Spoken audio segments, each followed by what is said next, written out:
As for me, well, by now you know who I am. I'm Senén Florensa, the Executive President in IEMed, and I will try to make a short presentation, as short as I can, about the socio-economic aspects of the Spanish transition.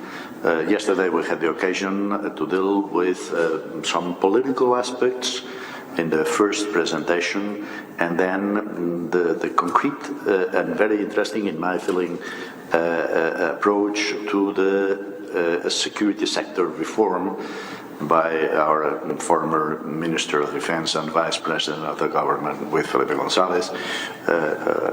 We had today the occasion to hear about this other issue about the memory, which is always complex because that touches directly the feelings and the nerves of the people. In that respect, well, the distinction probably always bad things are bad, but all things tend to be milder in our memories of bad things than recent things. And this is probably one of the explanations of our transition, because the Spanish Civil War was one of the greatest hecatombs in the 20th century. It is recognized by everybody, and you saw today the numbers of the victims and etc. And it is true, as Vice President Serra expressed yesterday, that the Spanish people at that moment, well, somehow there was a pact to look ahead and, well, maybe to at least for later on other aspects that might disturb the main goal that was at that time to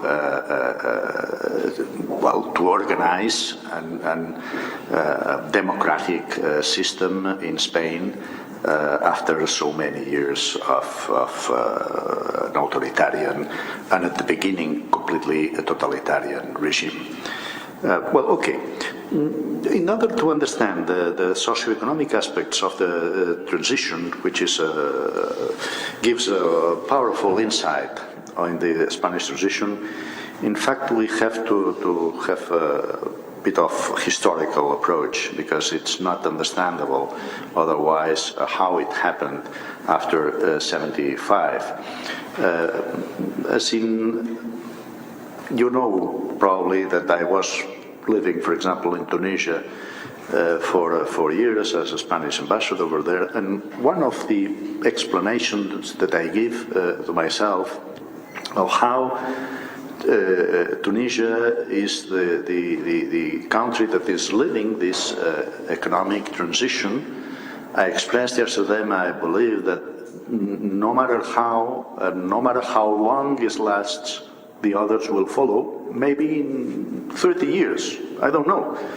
But of course the others will follow, but Tunisia is living because it has some socio-economic conditions who are favorable for that, thanks to the effort of all Tunisians, and despite of the very complex and dolorous and difficult political conditions, they have built a society that modestly, because it's at a modest level, has its middle classes, and thanks to the effort of education since the beginning of independence with President Bourguiba and the role of the women, the modernization of the society, etc., they have a socio-economic conditions that let us think that they have the best prospect to really achieve now this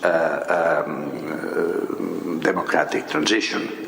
So, as it was in our case, they have suffered the suffocating, even if you want to put it that way, authoritarian regime, but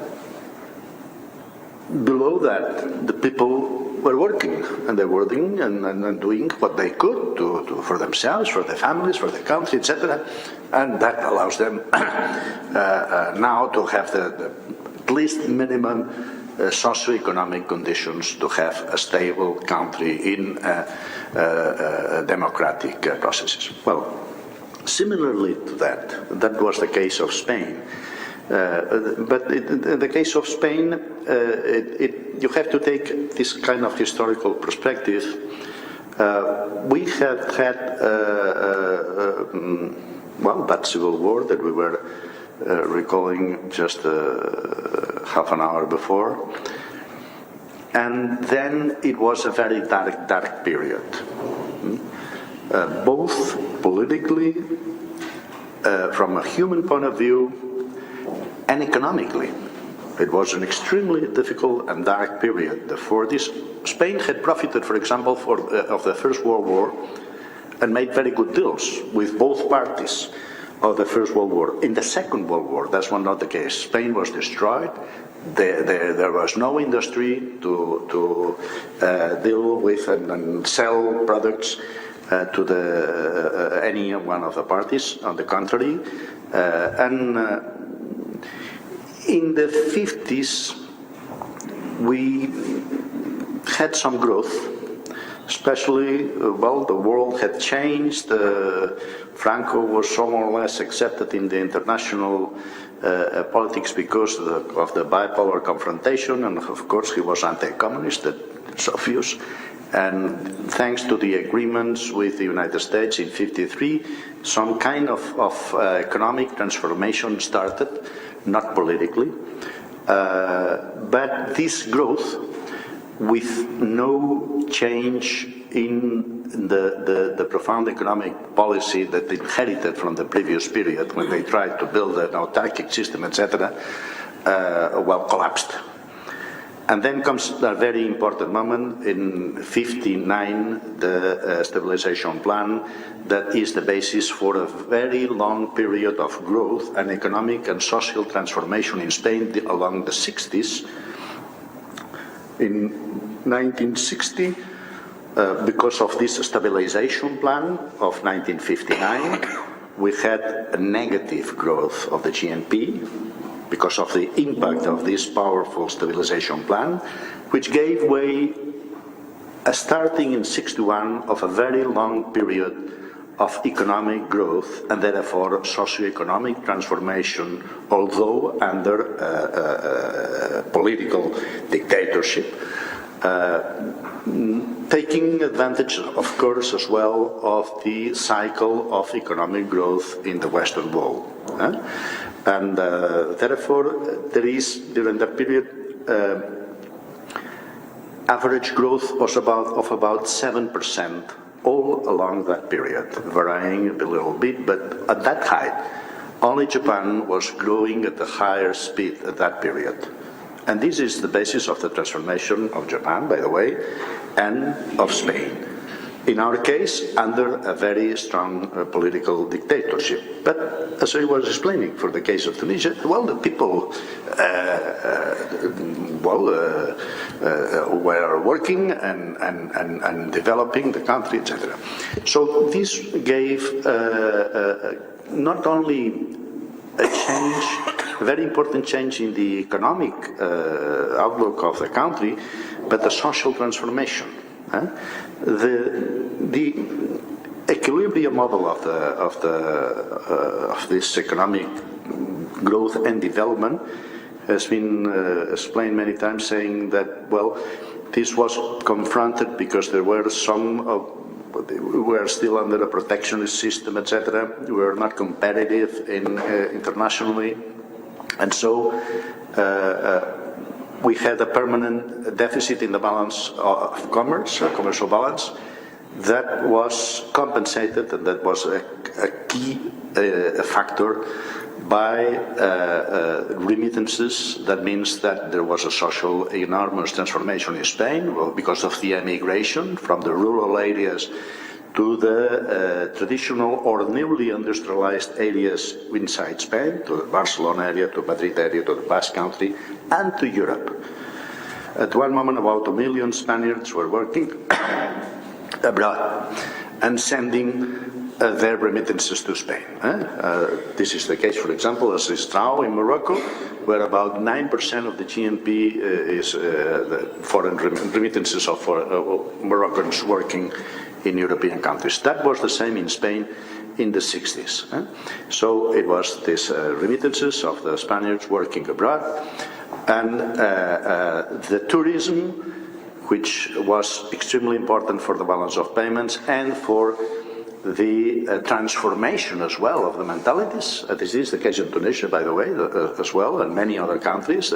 Tourism confronted the people who lived in traditional areas, especially along the coast, with, well, other people who went there from European countries with other attitudes. On top of that, they were on vacation, so they were more free attitudes, etc.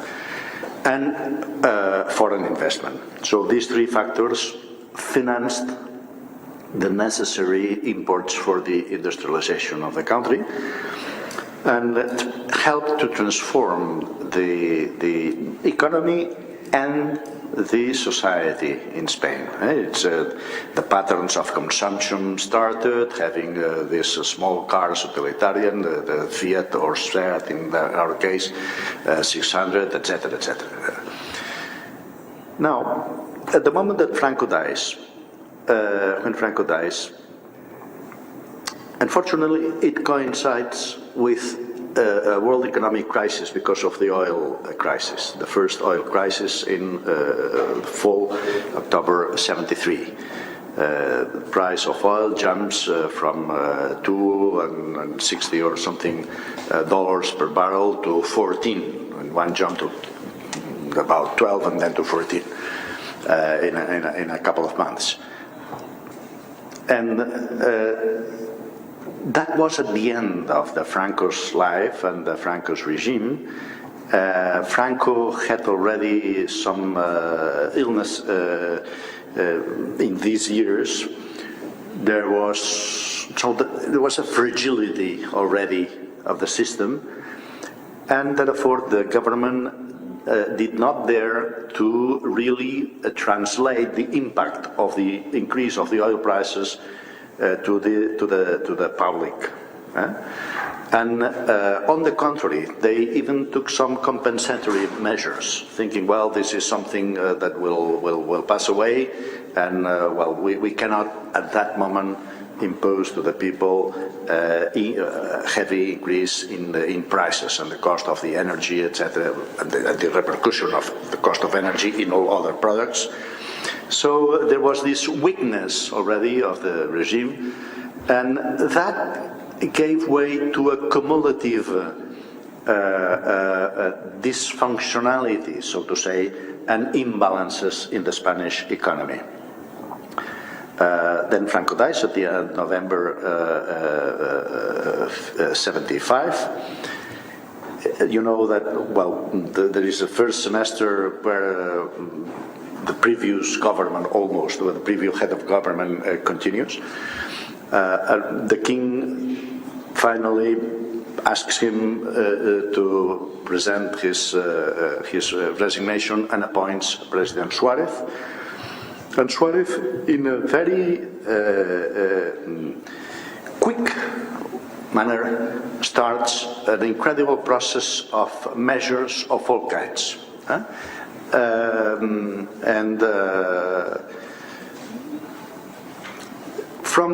Of course, there is the negotiation with all different aspects, politically, with the political parties to legalize them. There were no political parties. There was only one political party, which was conceived as Movimiento Nacional.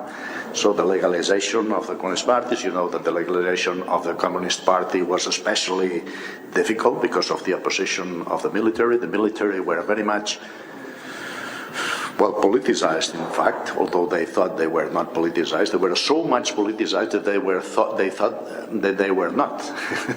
They thought that the national interest was the perpetuation of the same kind of system. They were politicized at that point. So to make this military reform, or at least at the beginning to prevent them from intervening in the Spanish politics, etc. Then the first general elections in June 15th, June 77. Well, first it was a law for the political reform. Just like 6 months or less after the appointment of Suarez, this law was already approved. That was the harakiri of the old regime. The ability of Suarez and the king and the president of the parliament at that moment, Torquato Fernández Miranda, was to convince the people in the Francoist Cortes, the parliament, so let's call it parliament to let you know what it was, but they were not elected popularly, of course, to convince them to vote a law that would make the whole Franco system disappear and take them away from public life. And well, that was the sense of this whole Spanish transition. It was expressed at that time by Torquato Fernández Miranda from law to law. And after that, this whole movement for the political transition in that sense starts. They had the general elections and general and constitution and to prepare the constitution. And while the constitution was being prepared and negotiated in the new already elected parliament, finally the Suarez could have the time to, or first the legitimacy, because he formed a new government after the general elections. So with this new legitimacy to undertake what was badly needed already to tackle the economic problem that we already had. By that time, for example, inflation by summer 77 in Spain was already at 27%. Had not the measures been taken at that point, probably would have fallen into a kind of trap of endless increasing inflation, as it happened in some Latin American countries. Suarez appoints Vice President for Economic Affairs, who's Enrique Fuentes Quintana, a very prestigious professor who had been behind already as a young economist of the measures of 59. The measures of 59 were negotiated and prepared for the first time in Spain with the OCDE and the International Monetary Fund. And so it is, he had already participated as an economist, not as a politician, but from the university and from some positions, because he was a civil servant of the Ministry of Economy, in the preparation of all these modernizing measures along the years. He was appointed vice president at that point, and he prepared what was called the Pactos de la Moncloa. And this is the main point I will try to explain briefly to give way to the other presentations. The Pactos de la Moncloa was the socio-economic part of the political pact that was the Spanish transition. And the government, while the constitution was being discussed and drafted in Parliament, after these elections in June 77, September, October, they convened these meetings between the government and the political parties that had won a representation in Parliament, the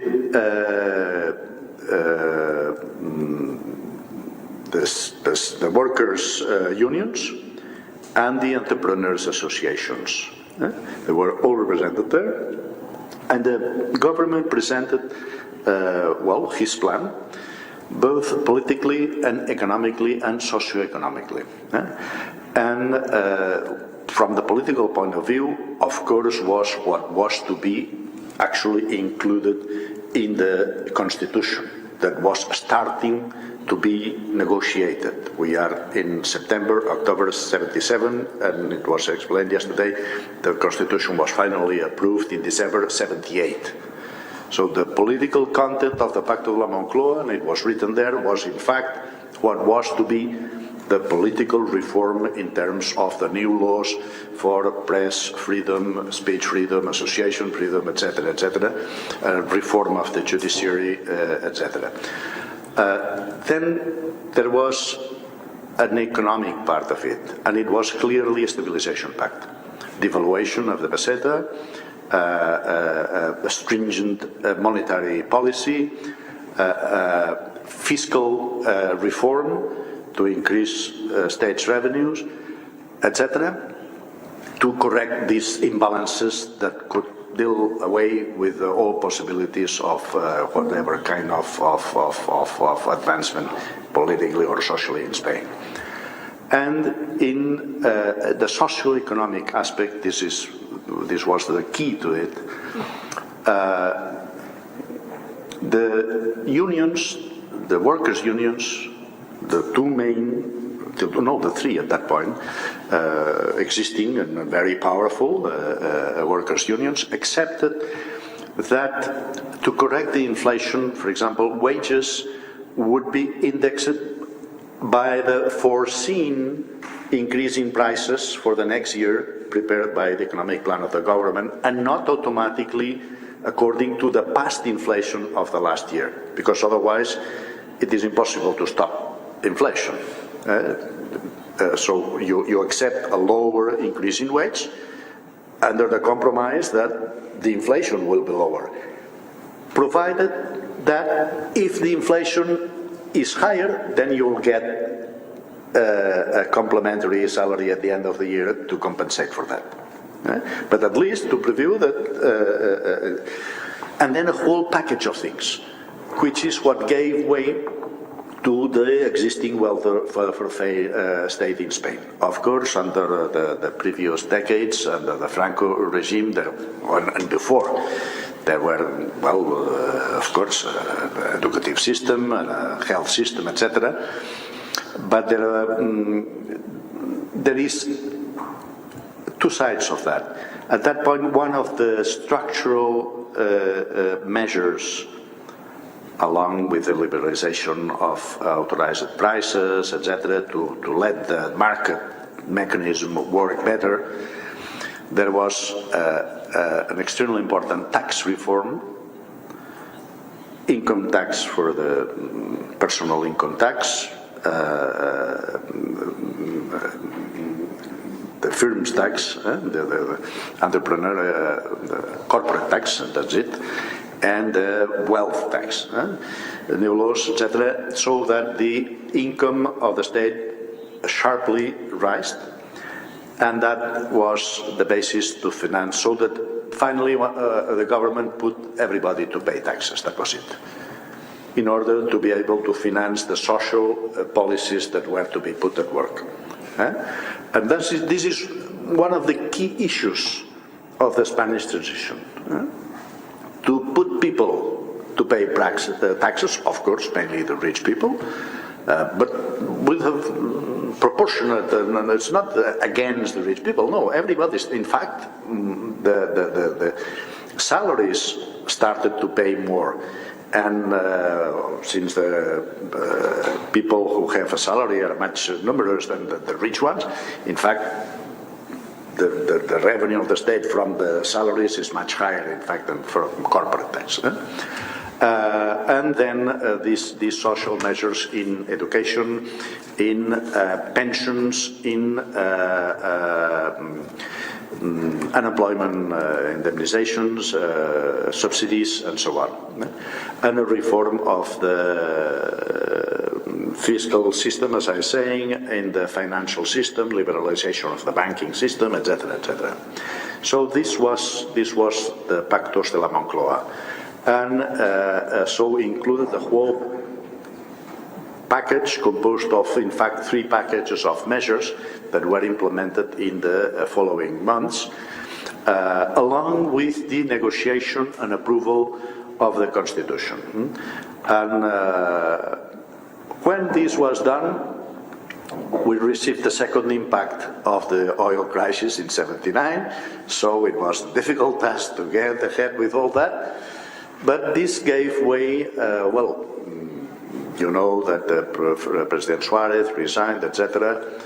By the way, I was there as a young diplomat. I was in the cabinet of President Suarez when he resigned. I was there from '79 to '83. And we had this attempt coup in February '89. And the new government, when the general elections were called with the Socialist Party and Felipe González, and this, they had still to face a second wave of economic reforms, mainly with the state-owned companies who were losing money at an incredible speed, and to make a complete industrial reconversion, closing whole sectors as old textile, as naval construction, the construction of ships, as well, and some other minery. Most of the mining was closed, etc. That was a very difficult thing to do, and that was done by the socialist government.